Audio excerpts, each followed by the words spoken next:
Many of us as neurodivergents end up becoming hyper-competent overfunctioners because we don't have any other recourse. We grow up in a world that doesn't cater to our needs and is designed by neurotypicals for neurotypicals. We have sensory needs, executive functioning needs, social difficulties, and myriad other challenges that can co-present with autism and ADHD that we often don't get a lot of help navigating.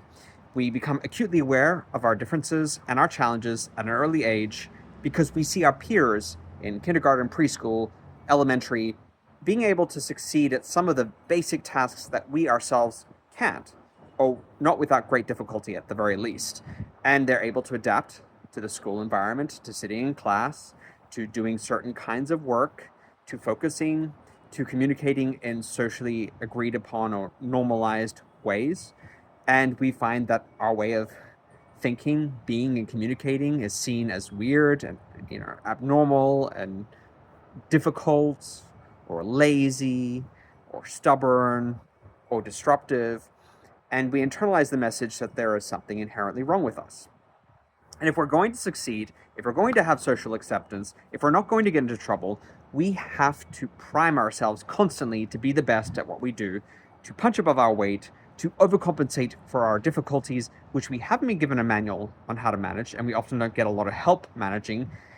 unless we've been diagnosed and we have access to supports, and not all of us get diagnosed or get access to supports. So it's up to us to find a way through this minefield that is life,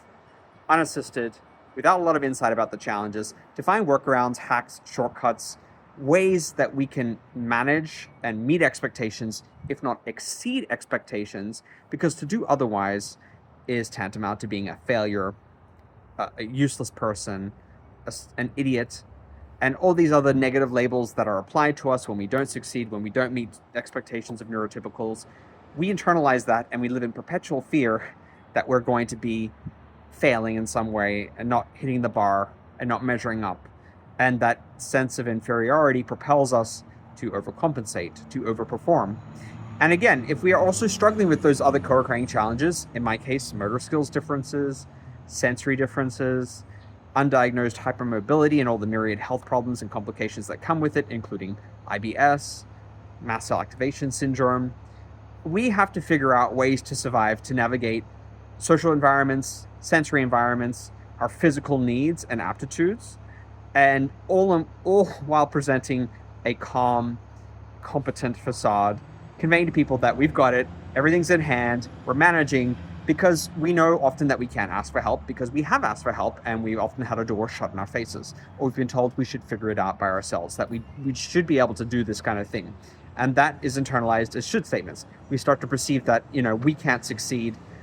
We have to succeed solely on our own efforts and merits alone, not through assistance from other people. So we close off, we don't seek the help we need, and we become this hyper-competent person who can excel in many ways, but people don't see how frantically we're paddling under the water in order to just stay afloat and to just get by. And that's this miraculous act that we've managed to contrive, this mask, this overcompensating,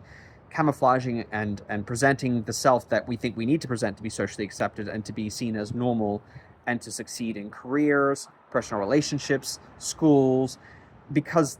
the alternative is to just fail and to not be accepted,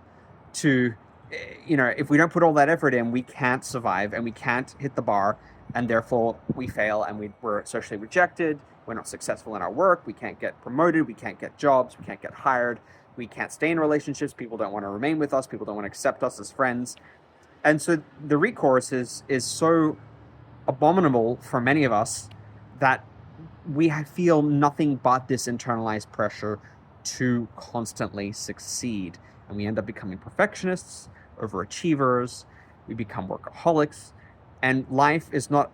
a question of balance, it's a question of performance constantly. We are human doings rather than human beings. And we can get merits, we can get accolades, recognition, praise, promotions,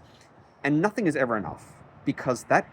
ableism that we were exposed to when we struggled early on has been internalized, and we're stuck with this creeping sense of dread that we're never going to be good enough. The sense of inferiority that nothing can disprove. We can only put a band-aid fix over it and temporarily assuage our fears and anxieties, but we still don't feel at our core like we're worthy.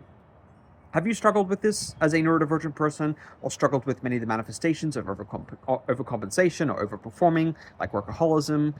overachievement, perfectionism? Have you tried really, really hard to just fit in, to succeed, to be like everybody else, or even be better than everybody else, so that you won't crash into this sense of failure or inadequacy or defectiveness? I would love to hear from you.